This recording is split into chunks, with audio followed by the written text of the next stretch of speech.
Welcome to the deep dive. You know that moment, right? You've poured hours into a machine learning model and it's absolutely nailing predictions in your research notebook. Oh, yeah. It feels like magic, like you've unlocked something truly intelligent. But then the real challenge begins, taking that brilliant prototype and transforming it into a robust, reliable system that serves real users in the wild. That's a whole different game. It absolutely is. Moving from isolated experiments to a production-ready system requires a fundamental shift in perspective and, critically, a mastery of specific tools and practices. Bridging the gap between pure data science and robust software engineering. And that's exactly what this deep dive is all about. Consider this your shortcut to understanding the entire journey of building and deploying production-grade machine learning systems using PyTorch.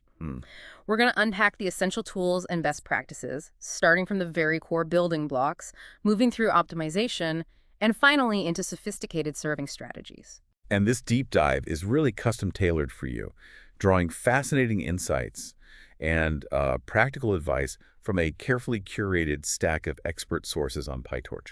So whether you're prepping for a crucial meeting, catching up on a new field, or just driven by that insatiable curiosity, our mission is to help you gain knowledge quickly, thoroughly, and with plenty of genuine aha moments, all without feeling overwhelmed. Yeah, let's jump in. All right.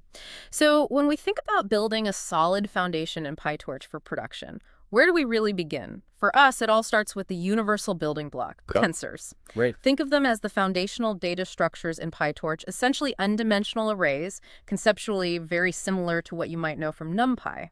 What's truly powerful here, while they resemble NumPy arrays, tensors have these two critical enhancements for deep learning. They seamlessly integrate with hardware accelerators, like GPUs, right? And they come with built-in support for automatic differentiation. For production, understanding tensors isn't just about data representation. It's fundamental for managing data flow and memory efficiently in those high-performance computing environments. That makes a lot of sense. So practically speaking, how do you work with these tensors to leverage those powerful GPUs? Well, you can create them easily from various Python data structures or, with specific shapes and initial values. A crucial capability for production systems is explicitly moving tensors to a GPU using the .CUDA method, assuming you've checked a GPU is available. Okay. This transfer, however, is computationally expensive. Think of it like moving an entire data set from one hard drive to another every few seconds. Oof, yeah. So a key principle for performant production code is really minimizing these transfers. Do as many operations as possible directly on the GPU before moving results back to the CPU, only if needed. And every tensor also has crucial attributes like shape, D-type, and device, which are fundamental for debugging and ensuring compatibility. And I've heard there's a seamless bridge to NumPy, too. That definitely opens up some interesting possibilities for integration. It does, yeah. A PyTorch tensor on the CPU can be converted to a NumPy array using .NumPy, and vice versa with torch.from NumPy. What's particularly powerful, requires careful management, is that these two objects can often share the same underlying memory location. Ah, okay. This means a change in one will be reflected in the other without data copying. It's a powerful optimization, avoids redundant memory use, but it means you need to be very mindful of unintended side effects if you modify the data on either side. That NumPy bridge sounds incredibly powerful, giving us so much flexibility with our data. So with tensors defining our raw materials, how does PyTorch actually learn from that data, adjusting itself to get smarter? That's the real magic, right? And it's powered by Autograd. What exactly is this engine of learning? Autograd is PyTorch's automatic differentiation engine. It simplifies the complex calculus of backpropagation, which is the process of adjusting a model's parameters based on the error of its predictions. Right. As your model performs operations, Autograd is silently building this detailed record, a kind of invisible family tree or recipe map of all those computations. This computational graph is what we call a directed acyclic graph, or DAG. DAG, right. Meaning it's a clear one-way path without any loops. This structure is what allows PyTorch to efficiently trace back from the final error to see exactly how much each parameter contributed, simplifying the very complex math of learning. So the magic truly happens when you call loss.backward. That's the core calculation. Precisely. When a scalar loss value is computed, calling backward on it automatically calculates and accumulates gradients for all tensors that requires a seeker. True. This provides the essential feedback for the model. Got it. Now, this raises a really important point for production. When you're not training, say during inference or validation, it is absolutely critical to disable Autograd. You do this using torch.Marograd. Oh, okay. Critical, you say. Absolutely. This isn't just a suggestion, it's a non-negotiable best practice. It significantly saves both memory and computational overhead because, well, you have no need to calculate gradients if you're not actively teaching the model. From these low-level fundamentals, we build up with nn.Module and torch.optim. These are higher-level abstractions, right? The building blocks for defining our neural networks and making them learn. That's right. Torch.nn and torch.optim are built directly on top of Tensors and Autograd. nn.Module is the base class for all neural network models in PyTorch. It provides a structured, object-oriented way for developers to define layers and their connections using pre-built classes like n.linear or nn.conv2d. What's fascinating here is that it automatically tracks all parameters of its submodules. Makes it incredibly easy to manage even very complex architectures without manually tracking every single weight and bias. And then torch.optim is about actually teaching the model, taking those gradients and using them to make the model smarter. How does torch.optim manage that complex dance of fine-tuning, especially with all the different algorithms like Atom or SGD? That's a great way to put it, a complex dance.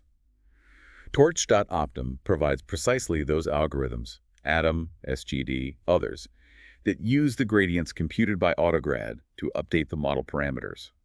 This brings us to what I like to call the core dance of any PyTorch training loop, the standard three-step rhythm. Okay, the 3 steps. First, you call optimizer.zeroGrad. This is crucial because PyTorch, by default, accumulates gradients from previous batches. If you don't reset them, your gradients will be a mess. Your model won't learn correctly. Think of it like clearing a calculator. Right, start fresh each time. Exactly.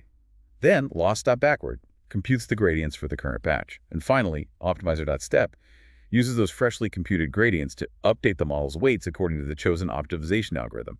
ZeroGrad, backward step, that's the heartbeat. So you've built your model, you're training it, you've got this core dance down. But what if your fancy GPU, which likely costs thousands, is just sitting there waiting for data? That sounds like a silent killer of efficiency. It absolutely is. It's like having a Formula One race car idling because the pit crew is too slow with the tires. Huh. Good analogy. GPUs can definitely sit idle if data loading and pre-processing are too slow to keep up. PyTorch addresses this with its dataset and data loader classes, which are crucial for efficient data handling in production. Okay, so tell us more about the dataset class. What's its role in this pipeline? Dataset is an abstract class. It basically represents a collection of individual data samples. You implement it to define how to load each data point from your raw source. Companion libraries like TorchVision offer pre-built datasets and crucial transformations, like ToTensor, for converting raw image data into PyTorch tensors, and Normalize for scaling pixel values vital for training stability. You can also easily integrate sophisticated data augmentation techniques here, which help your model generalize better. And data loader then wraps around the dataset. What's the real power behind data loader that helps us avoid that GPU bottleneck? Exactly. Data loader wraps a dataset and provides an iterable over the data. It handles essential tasks like batching, grouping samples into mini batches, and shuffling, which randomizes the data order each epoch to prevent the model learning spurious patterns. Right. But for performance, its most impactful feature is parallel data loading, enabled by the numWorkers parameter. The numWorkers. Here's where it gets really interesting, right? What's the aha moment there that reclaims that expensive GPU time? The aha moment with numWorkers isn't just that it prefetches data. It's that it can literally be the difference between your GPU sitting idle 50% of the time, waiting, and hitting near 100% utilization. Wow, okay. By setting numWorkers greater than 0, your CPU processes can load and pre-process the next batch of data in the background, while your GPU is busy churning through the current batch. This isn't just about faster training. It's about reclaiming immense computational value, drastically accelerating your iteration cycles, and making sure your hardware is actually earning its keep. So you've got your model built, your data pipeline humming along, and you're training effectively. Now, as you iterate, experiment, and try different things, that's where chaos can creep in, right? Absolutely. This is where the MLOps flywheel comes in to save the day. What exactly is this flywheel concept? The MLOps flywheel refers to the continuous iterative process of managing the entire machine learning lifecycle. It primarily focuses on robust experiment tracking and meticulous model versioning. It's crucial because without it, managing numerous model variations and deployments quickly becomes unmanageable. It leads to what people sometimes call ML model debt. That makes perfect sense. So why is this flywheel so utterly crucial for moving from a prototype to a truly production-ready system? What does it really give you? It delivers on several fronts. First, it ensures reproducibility. This means any training run, every piece of code, every hyperparameter, the exact data set used, and the resulting model can be exactly recreated. Vital for debugging, auditing, verifying results. Okay, reproducibility. What else? Second, it provides auditability. By systematically logging every experiment and model version, you gain a clear, queryable history of model evolution, essential for compliance, for understanding model behavior over time, and for answering, why did this model do that? And for anyone collaborating in a team, it sounds like it's a game changer for maintainability and collaboration. Absolutely. It transforms chaotic trial and error into a structured, searchable system, helps teams compare results, avoid redundant work, confidently promote models, and ultimately it builds reliability and scalability. Right. By providing governance and structure, MLOps practices allow for reliable model deployment, safe rollbacks if something goes wrong, and efficient scaling of your ML operations. Without this, managing dozens or hundreds of model variations, well, it becomes a nightmare in real-world projects. So with that foundation, let's talk about a key tool for driving this flywheel, experiment tracking with MLflow. How does MLflow act as your ML compass? MLflow is a really popular open-source platform, specifically designed for managing the ML lifecycle. And experiment tracking is absolutely at its core. It essentially provides a systematic way to log all important information about a training run into a structured, queryable database. It guides you through your experiments like a compass. Okay. How do you integrate it then, and what kinds of information does it meticulously log? You typically start a run with MLflow.startRun, which sets up a centralized logging context. Within this context, you use MLflow.logparams to record all your key hyperparameters, learning rate, batch size, optimizer choice, things like that. Got it. Key value pairs. Exactly. Then, during your training loop, MLflow.logMetric is used to track performance metrics over time, like training loss, validation loss, accuracy. Allows you to see how your model improves epoch by epoch. And it links the model itself, right? That sounds incredibly powerful for keeping things organized. That's right, and it's a real game changer. Use MLflow.pytorch.log model to log the trained PyTorch model directly. This creates a definitive link between that specific model artifact and the run's parameters and metrics. Nice. It also supports logging a model signature, which defines the expected input and output schema, making deployment much smoother down the line. And then you can actually see all this history, visualizing how your experiments performed, like compare them. Yes, exactly. Running MLflow launches a web-based dashboard. You can visualize all your log metrics, compare runs side by side, easily sort or filter to identify your best performing models. It really reinforces the benefit, makes your experiments transparent, reproducible, and incredibly easy to navigate from early experimentation to selecting the optimal model for production. So we've got our experiments meticulously tracked, but what about the models themselves? Model versioning seems like the cornerstone of reliability. What do we mean by versioning beyond just code? Because we have dip for code, right? That's a crucial distinction, you're right. Versioning in MLOps extends beyond just your code, which Git handles beautifully. It crucially includes versioning your data and, most importantly, the models themselves. This sort of tripartite versioning code, data, models is paramount for full reproducibility. Okay. And it enables auditable and safe deployment practices, including the ability to easily roll back to previous stable versions if issues arise in production. You can't really do that reliably without versioning all three pieces. And how does MLflow help with this model versioning specifically? Does it have something for that? It does. MLflow's model registry is a centralized repository that assists with this. It allows you to register model artifacts from your MLflow runs with unique names and version numbers, creating a clear lineage. Ah, okay. It also formalizes the model lifecycle through distinct stages. You've got staging for models undergoing rigorous testing and validation, production for models approved for live traffic, and archived for retired versions kept for historical record or compliance. So what does this all mean for making sense of model updates in a structured way? Is there a standard for how you number these model versions, like 1.0, 1.1? This raises an important question. Yeah. Yes, it's highly recommended to adopt semantic versioning, SEMVer, using a major.minor patch format for models. SEMVer, okay. How does that translate to ML? Well, in the ML context, a major version implies breaking changes. maybe a completely new architecture, or a change in the model's output format that requires downstream systems to adapt. Right, big change. A minor version signifies significant backward-compatible updates, like retraining on a substantially new data set, or using different hyperparameters that significantly improve performance, but the interface stays the same. Makes sense. And a PATCH version is for minor bug fixes or very small tweaks that don't alter the model's core behavior or interface. So by systematically applying this, you're building a robust governance layer. You're transforming your project into something truly production-ready, reliable, scalable, and collaborative. Precisely. It takes the guesswork out of managing model evolution. Once you have a well-managed version model, the next step is optimizing it for the real world. We're talking speed, size, efficiency, because what works in a notebook, well, it doesn't always perform well in deployment. Not at all. Let's dive into TorchScript. What's the deal with eager versus graph mode, and how does TorchScript bridge that? Right, so PyTorch's default eager mode is incredibly flexible and intuitive for research. Operations execute line by line, just like standard Python. Feels very natural. Yeah, very Pythonic. Exactly. However, this flexibility can introduce significant Python interpreter overhead in production environments. TorchScript is an intermediate representation, IR, of a PyTorch model that enables graph mode execution. It could be just-in-time, JIT, compiled, heavily optimized, like fusing multiple smaller operations into one larger, more efficient one, and then serialized into a standalone .pt file. So what are the big benefits of moving to TorchScript, especially for production deployments? The benefits are pretty substantial. First, TorchScript allows deployment in environments without a Python dependency at all.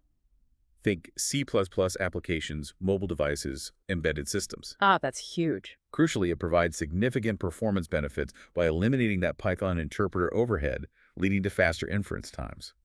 And it enables those powerful optimizations that are difficult or impossible to do in pure eager mode. And how do you actually convert a model to TorchScript? I've heard of tracing and scripting, and they sound subtly different. What's the story there? Yeah, there are two primary methods. Tracing, torch.jit.trace, works by basically recording the operations performed on an example input you provide. It's often the simplest way for models with static architectures, meaning the flow of operations doesn't change based on the input data. Okay, simple sounds good, but... But be careful. It only captures the path taken by that specific example input. If your model has dynamic control, flow-like if statements or loops, whose execution depends on the data tracing, might completely miss parts of your model's logic. That can be a real trap. Very subtle bugs. Ooh, yeah, that sounds like a potential trap if your model has any conditional logic. What's the alternative, then, to avoid missing pieces? The more robust method is scripting, torch.jit.script. This directly analyzes your model's Python source code and compiles it into the TorchScript IR. It's smarter because it correctly interprets and preserves dynamic control flow. It ensures that all logic, regardless of input, is captured and optimized. Okay. For complex models with conditional logic, scripting is generally the preferred approach to ensure full fidelity. It takes a bit more effort sometimes, but it's safer. Beyond TorchScript, another powerful optimization for real-world deployment is quantization. What is that, and why is it so effective at shrinking models and speeding them up? Sounds almost too good to be true. It's pretty amazing stuff. Quantization is basically about reducing the numerical precision of your model's parameters, the weights and activations, the outputs of layers. Yeah. Typically, you go from 32-bit floating point numbers, FP32, down to 8-bit integers, INT8. Okay, FP32 to INT8. Think of it like taking a very detailed high-resolution photo and converting it to a smaller, less detailed, but still perfectly recognizable version. You lose some precision, but often not enough to hurt the overall results significantly. And what benefits do you get from essentially shrinking your model's numerical precision like that? What's the payoff? The benefits are substantial for deployment. Mm-hmm. First, you get significant model size reduction. INT8 models can be literally 4x smaller. 4 times smaller. Yeah, which saves storage, reduces download times for users, and allows deployment on memory-constrained devices like mobile phones or edge hardware. This directly leads to faster inference. Because integer arithmetic is much quicker on modern hardware, you often see 2x to 4x speedups. Wow. Plus, there's reduced memory bandwidth consumption. Smaller data types just consume less bandwidth moving around, which is often a hidden bottleneck in inference performance. It sounds like there are different ways to do this, each with its own trade-offs in complexity and potential accuracy impact. Can you give us a quick overview of the main quantization workflows? Certainly. There's dynamic quantization, which is the easiest to implement. Here, the model's weights are converted to int8 offline, but activations are converted on the fly during inference. It's often best for models with linear or LSTM layers, common in NLP tasks, but it usually offers less performance gain than other methods. Okay, easiest but maybe not fastest. Right. Then there's post-training static quantization, PTQ. This converts both weights and activations to int8 offline. Crucially, it requires a calibration step using a small representative data set to figure out the right scaling factors for the activation. Calibration. Okay. This method offers significant performance boosts without requiring any retraining of your model, which is a huge advantage. It's often preferred for models like convolutional neural networks, CNNs. Think of this one as a good balance, decent performance gain, no retraining needed. So a popular middle ground, what's the third way? The third way is quantization-aware training, QAT. This actually simulates the effects of quantization during the training process itself. It offers the highest potential for accuracy preservation with quantization because the model learns to adapt to the lower precision from the start. Ah, so it learns how to be quantized well. Exactly. But it's the most complex approach as it requires retraining your model from scratch or significant fine-tuning. It's the highest potential accuracy, but at the cost of significantly more development effort and time. And for PTQ, which you mentioned is often preferred for CNNs because of that balance of speed up and ease of use, what's the typical multi-step process? How does that calibration work? Right. The typical PTQ process involves a few steps. First, you often perform module fusing, like combining a conv layer with its subsequent RailU activation into a single unit. This helps with numerical accuracy and performance during quantization. Okay, fuse modules. Then you prepare the model by inserting special observer modules using torch.quantization.prepare. These observers essentially watch the actual range of activation values flowing through the network during a calibration run. So they're watching the data flow. Precisely. Next, you calibrate the model. You run a few batches of representative, usually unlabeled, data through this prepared model. This allows those observers to record the typical distributions of the activations. Got it. Collect statistics. Yep.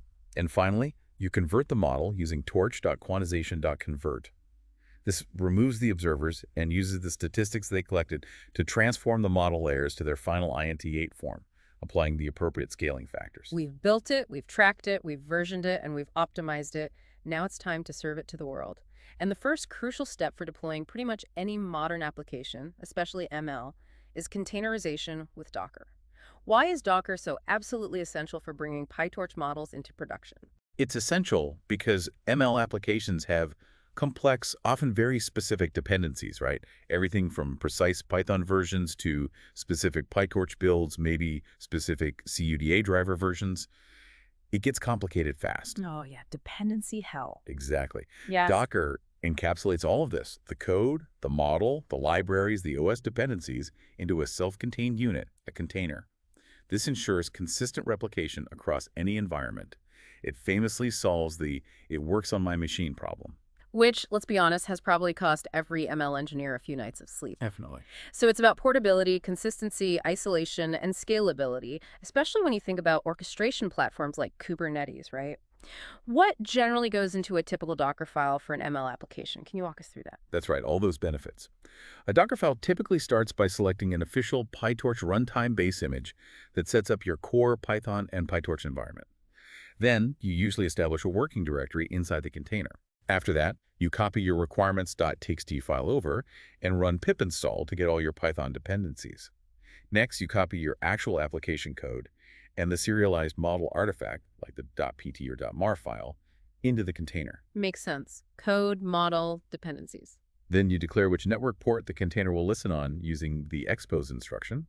And finally, you define the command that will actually start your web server or serving process when the container launches, using CMD or entry point. Oh, and crucially, use a .dockerignore file, just like .jitignore, to keep the image size small by excluding unnecessary local files, build artifacts, data, etc. Good tip on .dockerignore. Now, once your model is beautifully containerized and running consistently, you need to actually serve it as an API so other applications can use it. What are the two main strategies we're looking at, and what's the core trade-off between them? The two main strategies we'll focus on are using TorchServe, which is specifically designed for ML model serving, or using a more general-purpose web framework like FastAPI. Okay, TorchServe versus FastAPI. The core trade-off, really, is between a highly specialized, dedicated ML serving solution that comes with many ML-specific features out of the box versus a general-purpose, highly flexible web API framework that offers more control but requires you to build more of the ML-specific logic yourself. Let's start with TorchServe. When would you typically choose that, and what's involved in setting it up? Sounds a bit more involved. TorchServe is designed for dedicated, high-performance ML model serving, and it's officially supported by PyTorch. Its setup complexity is generally higher, you're right.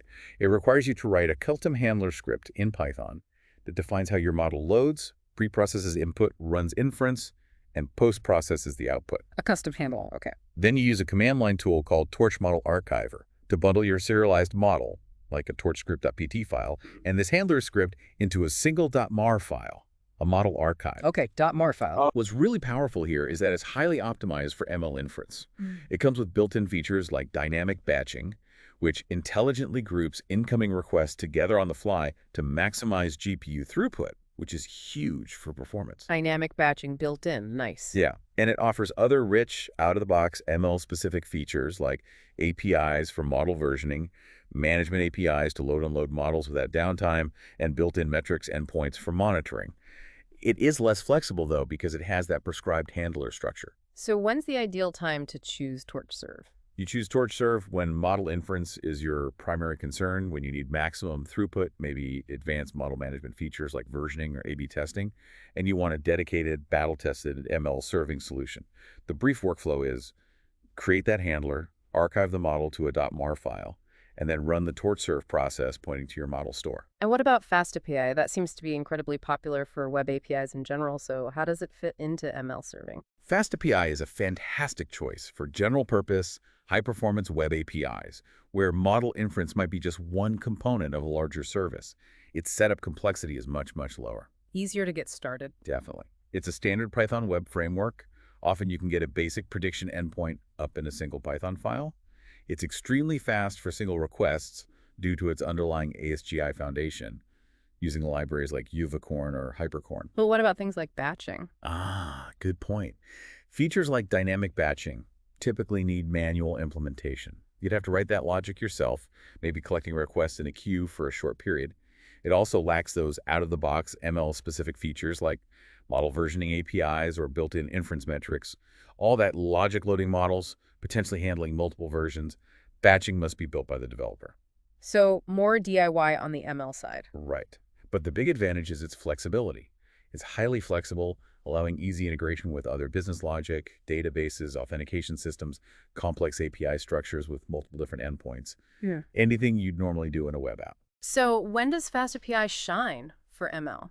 You choose FastAPI for rapid prototyping, for smaller deployments, or critically, when model inference is just part of a larger, more complex web service that does many other things besides just serving predictions. The workflow is simpler. Create a Python file, load your model perhaps at startup, define a predict endpoint using FastAPI's decorators, and then serve it with an ASGI server like Uvicorn. What a journey. We've really taken you from PyTorch's foundational building blocks, understanding how data is represented with tensors, how models learn with Autograd, nn.Module, optim, through building that efficient data pipeline. Keeping those GPUs fed. Right. Then integrating MLOps for robust governance and reproducibility with tools like MLflow for tracking and versioning. The flywheel concept, absolutely key. Then optimizing for real-world speed and size constraints using TorchScript and Quantization. Shrinking models, speeding them up. And finally, deploying with Docker for consistency and choosing the right serving strategy, whether it's the specialized TorchServe or the flexible FastAPI. Yeah, it covers the whole life cycle. The overarching principles that underpin this entire process are really critical. Yeah. It's about bridging that gap between pure data science and robust software engineering. Yeah. It's vital to embrace MLOps early as a foundational discipline, not, something you tack on at the end. Always optimize for your target environment. Think about latency, cost, memory constraints. And finally, make informed architectural decisions based on your specific needs. There's no one-size-fits-all answer. And that wraps up this deep dive. You've just gained a comprehensive understanding, hopefully, of what it takes to build robust, production-grade PyTorch systems. But the learning doesn't stop here, right? Never does.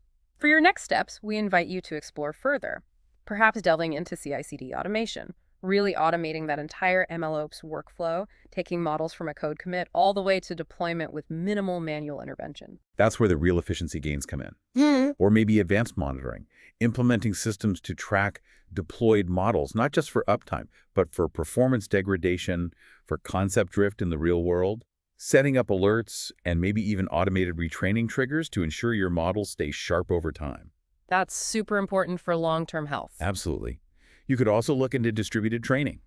Scaling your training for massive data sets across multiple GPUs or even multiple machines, pushing the boundaries of what your models can learn and how fast you can iterate. Or truly expand your horizons by applying this whole end-to-end workflow we've discussed to other exciting domains, right? Like natural language processing or maybe reinforcement learning. The principles largely carry over. They really do. By mastering these principles, you can confidently navigate the complexities of modern machine learning and build AI applications that are not just intelligent in a notebook, but truly robust, efficient, and reliable when they meet real users. Thanks for joining us on the Deep Dive.